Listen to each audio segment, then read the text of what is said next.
Okay, yay. Took a minute. I was having some issues getting in to the screen. So, but I'm here now.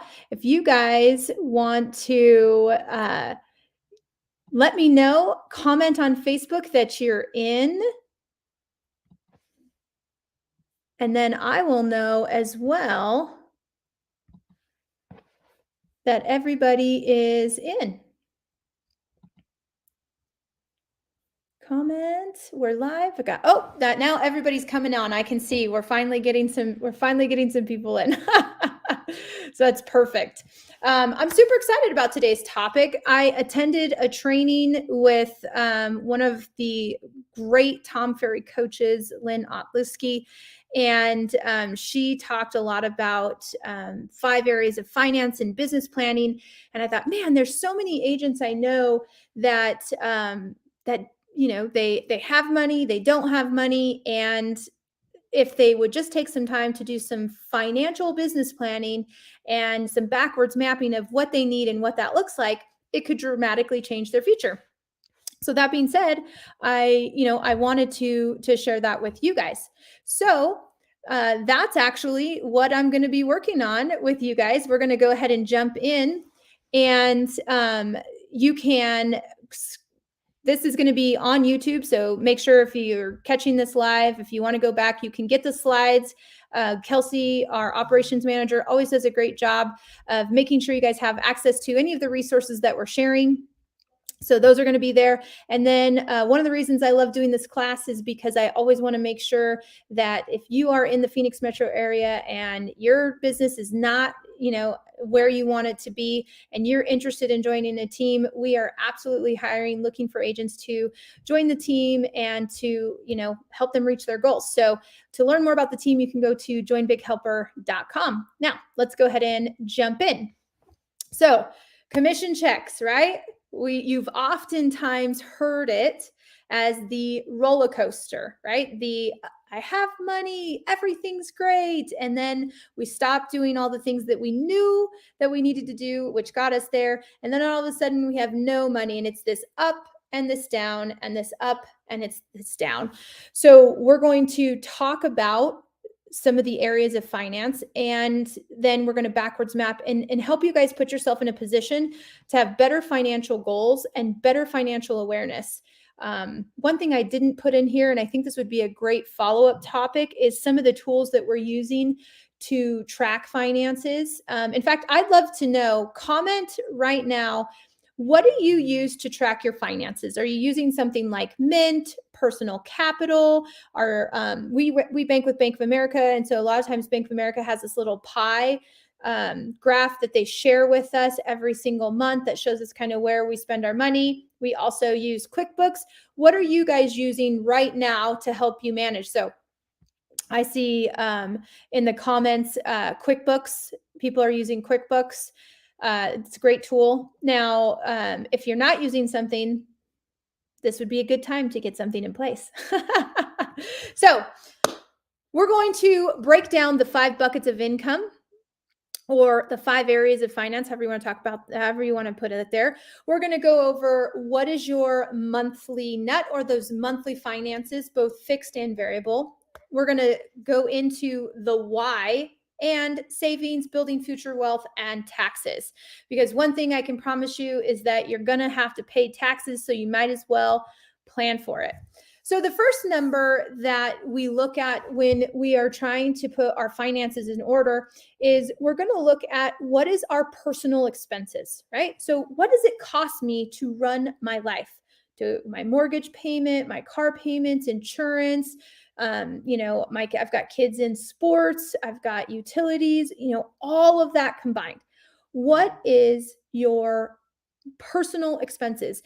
You would be surprised at how many people I talk to and they don't know what it costs them to run their home.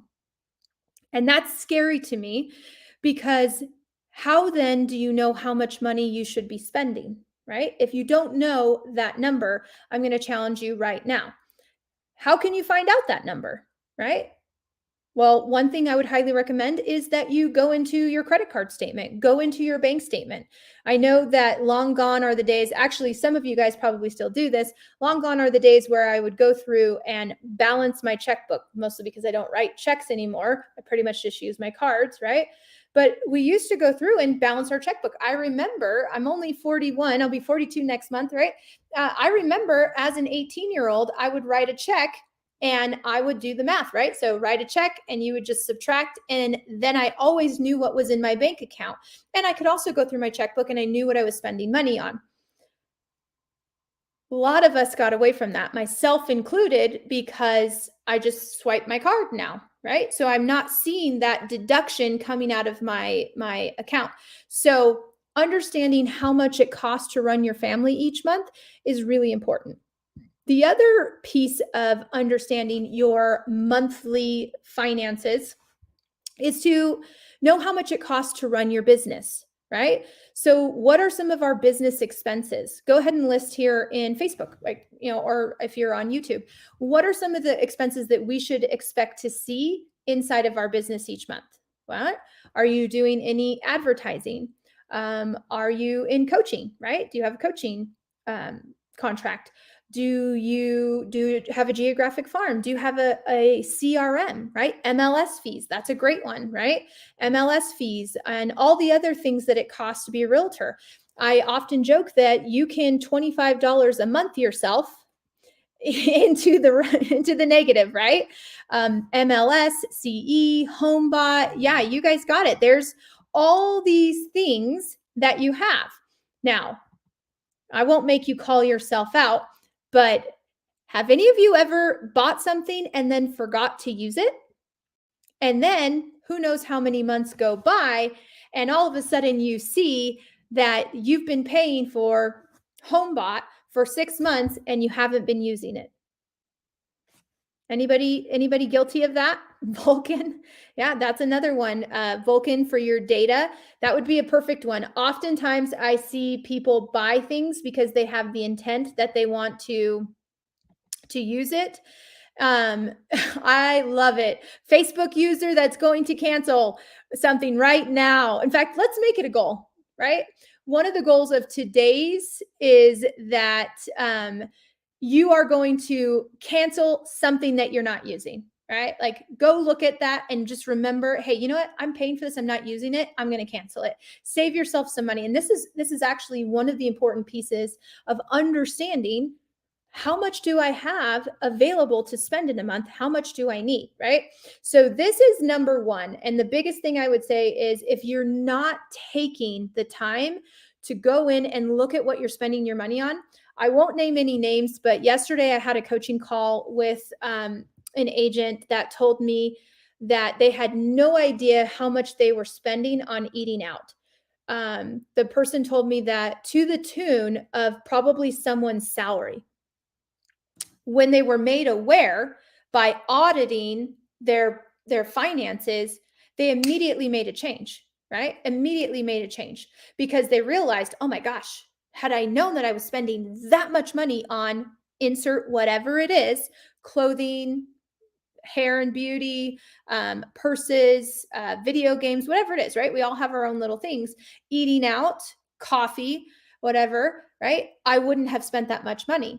And so this is going to make a huge difference in their finances. And it's something that you need to do every single month. If it's not in your calendar, I can promise you it's not going to happen. So this is one of the best habits that you need to not be a broke agent. Know where your money's going. It's called money leaks, right?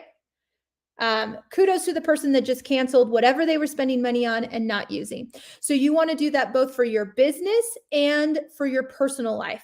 And you need to get it into your calendar. That's paramount, right? Increase your accountability on that and do it with somebody, right?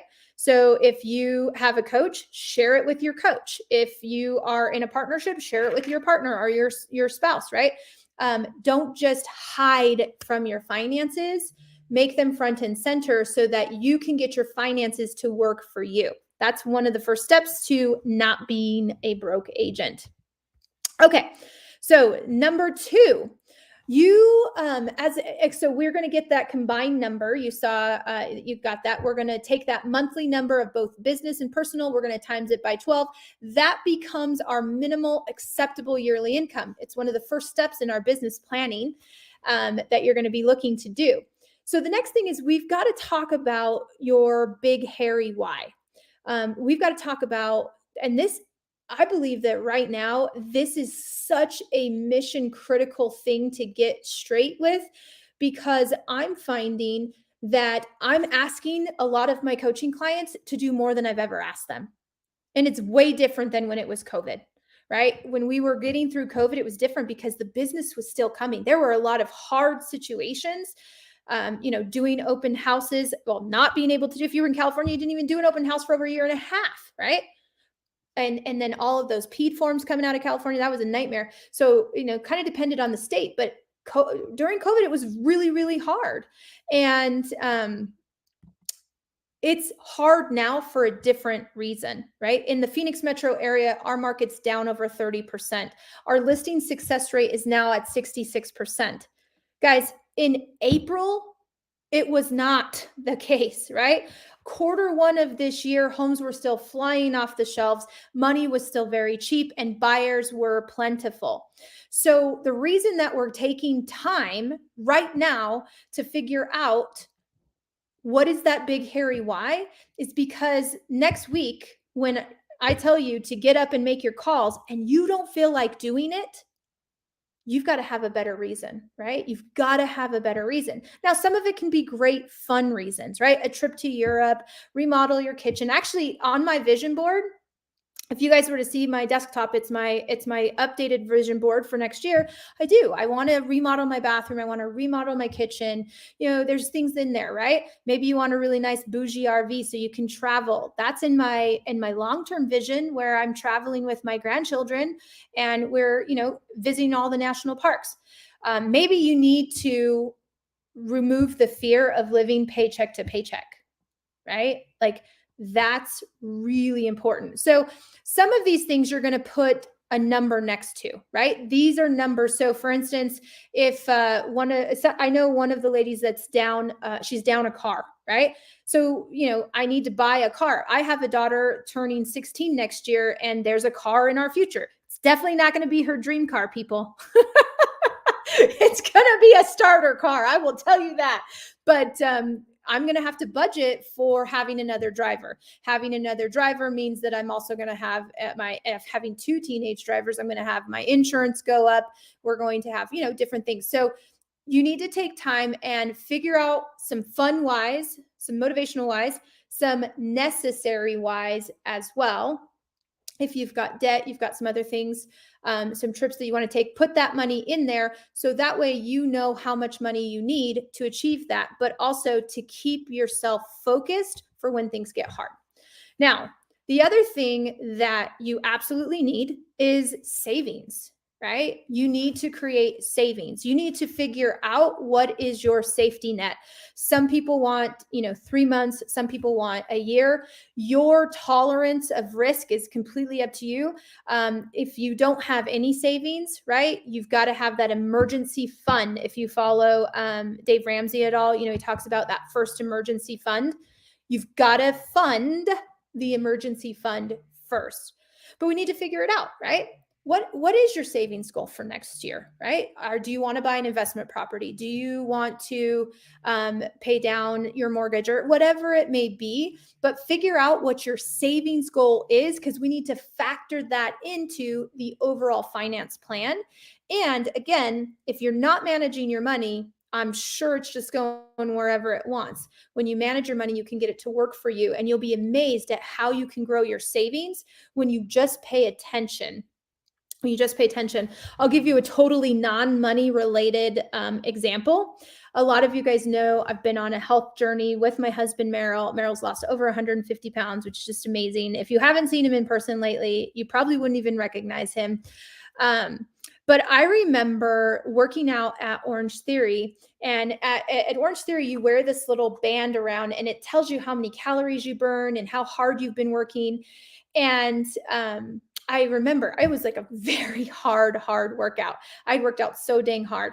And I looked up there and I saw the calories that I'd burned and I was super proud. And then I was going home and one of my kids wanted to stop at the gas station and they wanted to get a Snickers. And I remember like picking up the Snickers and like looking at the nutrition facts because, I just killed myself at the gym. I looked at it and immediately I was like, that is not worth an hour at the gym. Right? Like that Snickers was totally not worth it. What changed, right? What changed for me? What changed was my awareness of what it took to burn that many calories and then what that calories represented. That's the only thing that shifted in my mindset. The same thing will happen for you with money when you start paying attention to money. Like the person that I mentioned earlier, when they realized how much they were spending on eating out, they were immediately shell-shocked and changed those habits. So that's kind of one of my goals for you guys is just becoming financially aware of where your money is going. Now, the fourth area of finance that you definitely want to pay attention to and you want to make sure that you are planning for when you are building out your business plan for next year is you want to be thinking about your future wealth. How many of you, I'm assuming the vast majority of you guys are realtors or in the real estate industry, as that's where I promote this page. How many of you guys want to sling lock boxes for the rest of your life, right? Like, does anybody want to retire at some point? In fact, I would love to see in the comments, what age would you like to intentionally sell less homes? Maybe you go into referral status. Maybe you just sell homes because you want to. But at what age do you see yourself intentionally not having to sling lock boxes to support your family? Right? What's your commitment? 59. I love it. Right? I have a countdown app on my phone. I'm 50 and I'm 32 now. You got it, right? Have a goal. I honestly see myself working in the industry always because I like to work, but I do have a goal. I don't have my phone. I have a countdown app on my phone and it says work optional and it's got the days. And it's counting down the days until I'm work optional. And for me, work optional means I can work if I want to or if I don't want to. And I've got a date set. Well, in order to do that, I've got to be thinking about building future wealth, which means I'm not just working for 3%. And if your market has seen a trend, like a lot of markets here in the States, it's not even 3%. Comment below, what's your average buyer co-broke in your market? What is your average buyer co-broke right now? I'm super curious about this. In the Phoenix metro area, we're seeing a lot of 2.2 to 2.5. We have seen some of our 3%ers come back. Yeah, 2.2 to 2.5, 2.5, right? So what I'm saying is you can't always work for 2.5%, for 3%, right? Have you ever sold a home that a client then turned around and sold and made way more than 2.5%? Has that ever happened? Right? Has a deal ever come across your business and you didn't take it, you passed it on to someone else and they made all that money? Right? Most of the time when that happens, it's either because we're not paying attention or we don't have the funds to do it ourselves and to take advantage of that. And that's why you got to be thinking about your future, right? If you want to retire at 50, at 59, right? You've got to have something built in. And I don't know about you, but the last time I checked, there wasn't a 401k plan for realtors at our brokerages, right? Like we don't have a built-in retirement.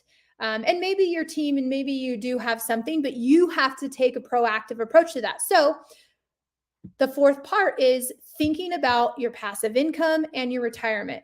What are you going to invest in next year? What stocks? What is your strategy? right?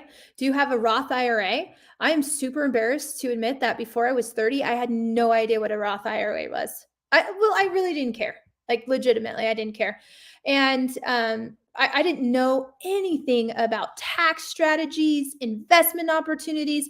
I did have a 401k and I was smart enough to be matching it with my company, but I didn't know what I was doing, right? And then you get into real estate, and here's the great thing: there's no cap on the amount of money that we can make, guys. Like, there's no ceiling. It's all on our skill and our strategy and how hard we're willing to work, right? So, what I would say is if you don't have a financial planner, if you don't have somebody in your life that you can talk to about money management and money strategies, maybe that should be on your goal list for 2023. Maybe by the end of the year, you do a free consultation with somebody that can help you, because a lot of the agents that I coach are making tons of money, right? And that money is either working for them or it's just getting lost or spent, or it could be making a lot more money, is what I'm saying. So figure out what your future wealth strategy is. Let's put a number in it, because we're going to put this into our business plan and our strategy. Then the horrible part, right? We can't escape this. That's why it's absolutely part of the plan. You need to plan for taxes. You need to figure out, are you an annual? Are you a quarterly? Whatever it is, don't put your head in the sands and ignore it. You need to take, like, taxes absolutely need to take an active part of how you make sure that you are not a broke agent. It's very, very important. I'm not a tax specialist, but I will say that I did upgrade my tax person as I started to make more money and started to see paychecks that I hadn't seen ever and didn't even know was possible. I realized quickly that I needed to have a better tax strategy. And so I got some referrals, and we did find someone that was skilled to match where our current income level is. And he has made a huge impact on our business, not just from the taxes from real estate, but the taxes that we're paying based on our other. I don't know who Facebook user is. I'm going to put you on here. I love you. Thank you for taking out 30 to 33% out of every check. Follow-up question: where do you put it? You take it out, and is it going in a savings account or a tax account? I love that you're doing that. It's a phenomenal discipline that will serve you in helping you become, a wealthy agent and avoid being a broke agent.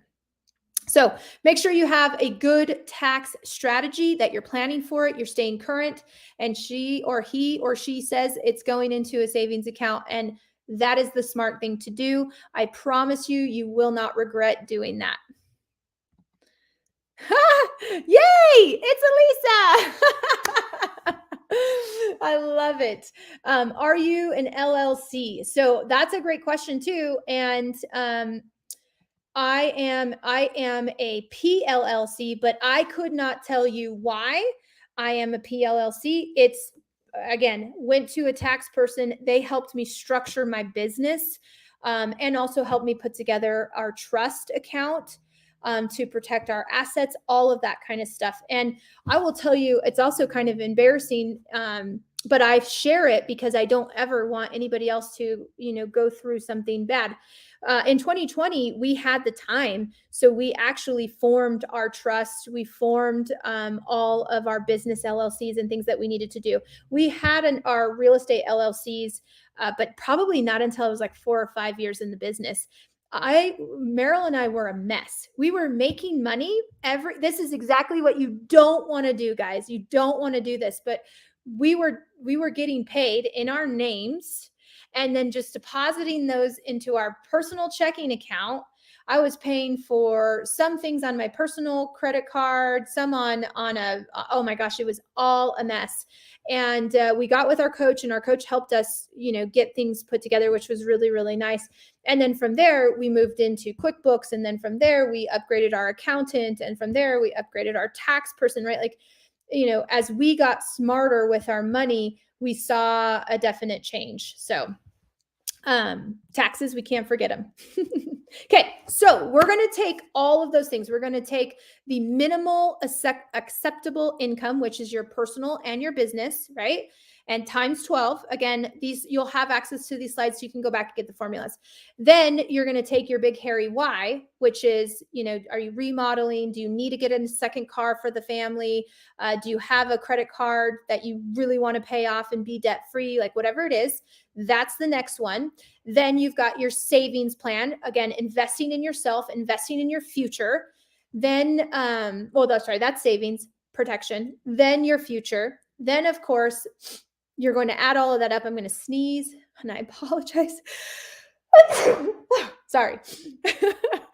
You're going to add all of that up and then we're going to add the taxes in there. And this becomes our new income goal. Kathy, you know what? It shows for you guys, but it doesn't show for me because I'm through StreamYard. So don't stress. I'll go back through and read all the comments and see who joined us. But I'm watching through StreamYard, and that's why it doesn't show your name. But thank you for being here. So you're going to take all of that, and that becomes your new income goal. Here's my favorite thing. Here's it. We're going to backwards map it, but this is so much better than just picking a number. I want to sell, 45 homes. I want to sell 100 homes. I want to make 200,000. Like, we are going to have an income goal that makes sense, something that you can stand behind, something that you can budget behind, right? And not just willy-nilly spend money or be super stressed and not be able to do the things that you need to do because you don't have any money coming in. Okay, so now you reverse engineer. We've got this number, whatever this number is, we're going to reverse engineer it so that you know what to put into your business plan. And probably I'm going to be doing a business planning session at some point. Kelsey might know when it's on the calendar. And if not, I do have older business planning sessions from last year on the YouTube channel. You can jump in and they'll take you through some of this, not this finance part, but this backwards mapping. So here are a couple things that you need to know in order to continue down this path of not being a broke agent. You need to know what your average sales price is. You need to know what your average commission percentage is, and it's super helpful to know what your average commission dollar is. Now, if you want to figure that out before your splits with your brokerage and your team or after, that's up to you. Just be consistent. And, so you've got your gross and you've got your net. Gross is the check that the broker cuts before they take out splits and all of that kind of stuff. Net is what you actually bring home. And it doesn't matter to me which one you're doing, but you need to be consistent so that is this gross or is this net? Because that does matter, because your income goal is going to be net. So how do you break it down? You take your average sales price, right? So let's call that 400,000, 200,000, and you're going to times that by your average commission. And again, on the sales side, maybe you do a really good job retaining 3%. And on the buy side, you can't control that. Or maybe you have a buyer broker and you absolutely control that, right? So maybe it's 3%. Maybe it's 2.5, 2.7. You're going to figure that out. And that's going to give you your average commission dollar divided by your income goal will give you your number of units divided by 12 months. I actually might change that to 11 months. To be honest, I would go by 11 months. And then that's going to be the number of sales you need per month. So let me show you what that looks like with an example. So an average price point of 300,000 times 2.8% gives you an average commission. Now this is going to be gross commission of 8,400.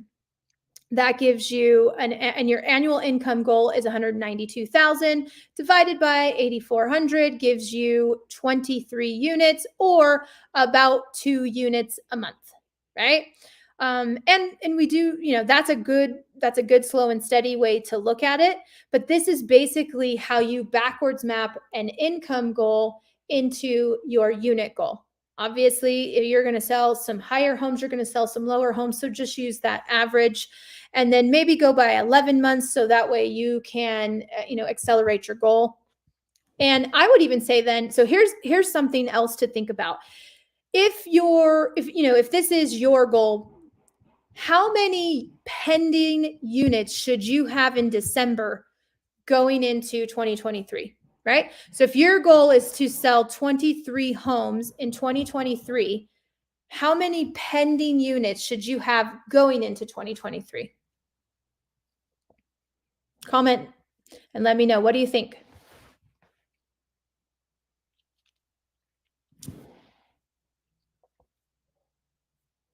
And no, it's not zero.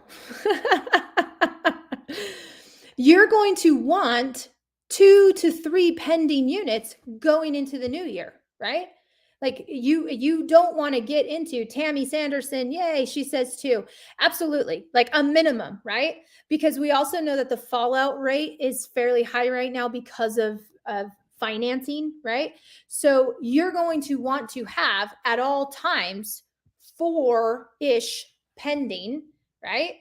Because you're going to you hopefully you don't have that fallout rate, but you need to plan that things change, right? We can't always control. Sometimes our clients do some crazy things. I was talking to an agent this morning, their client walked away from $15,000 in earnest money, and I was like, are you kidding me? That's crazy. I wouldn't walk away from $15,000. I'd figure something out.